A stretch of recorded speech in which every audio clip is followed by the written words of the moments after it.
بسم اللہ الرحمن الرحیم۔ 28ویں سفر کا دن 11 ہجری 28 سفر سوموار کے دن رسول اکرم کی وفات ہوئی، جبکہ آپ کی عمر شریف 63 سال تھی۔ 40 سال کی عمر میں آپ تبلیغ رسالت کے لیے مبعوث ہوئے۔ اس کے بعد 13 سال تک مکہ معظمہ میں لوگوں کو خدا پرستی کی دعوت دیتے رہے۔ 53 برس کی عمر میں آپ نے مکہ معظمہ سے مدینہ منورہ کی طرف ہجرت فرمائی، اور پھر ان کے 10 سال بعد آپ نے اس دنیائے فانی سے رحلت فرمائی۔ امیر المومنین نے بنفس نفیس آپ کا غسل و کفن دیا، قنوت کیا اور آپ کی نماز جنازہ پڑھی۔ پھر دوسرے لوگوں نے بغیر کسی امام کے گروہ در گروہ آپ کا جنازہ پڑھا۔ بعد میں امیر المومنین علیہ السلام نے آن حضرت کو اسی حجرے میں دفن کیا جس میں آپ کی وفات ہوئی تھی۔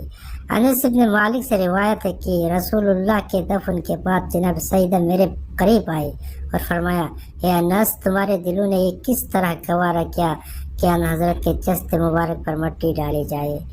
پھر آپ نے روتے ہوئے فرمایا، بابا جان، رب کی آواز پر لبیک کہا۔ بابا جان، آپ اپنے رب کے کتنے قریب ہیں۔ ایک معتبر روایت کے مطابق بی بی نے آن حضرت کی قبر مبارک کی تھوڑی سی مٹی لے کر آنکھوں میں لگائی اور فرمایا، جو احمد مصطفیٰ کی تربت کی خوشبو سونگے وہ تا زندگی دوسری خوشبو نہ سونگے گا۔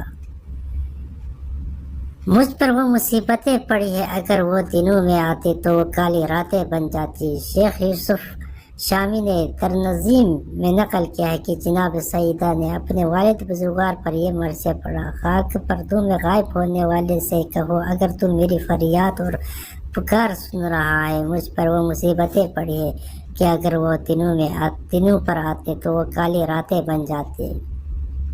میں محمد کی حمایت کے سائے میں تھی، مجھے کسی کے ظلم کا ڈر نہ تھا، ان کی پناہ میں، لیکن آج پست لوگوں کے سامنے حاضر ہوں۔ ظلم کا خوف ہے، اپنی چادر سے ظالم کو ہٹاتی ہوں۔ رات کی تاریکی میں جب قمری شاخ پہ روئے، میں شاخ پر صبح کے وقت روتی ہوں۔ بابا، آپ کے بعد میں نے غم کو اپنا ہمدم بنا لیا ہے۔ آپ کے غم میں اشکوں کے ہار پر روتی ہوں۔ شہید اور کفارمی کے بقول 50 ہجری میں 28 سفر کو امام حسن کی شہادت ہوئی، جبکہ جعدہ بنت اشعث نے معاویہ کے اشارے پر آپ کو زہر دیا تھا۔ سفر کا آخری دن شیخ تبریزی و ابن ناصر کے بقول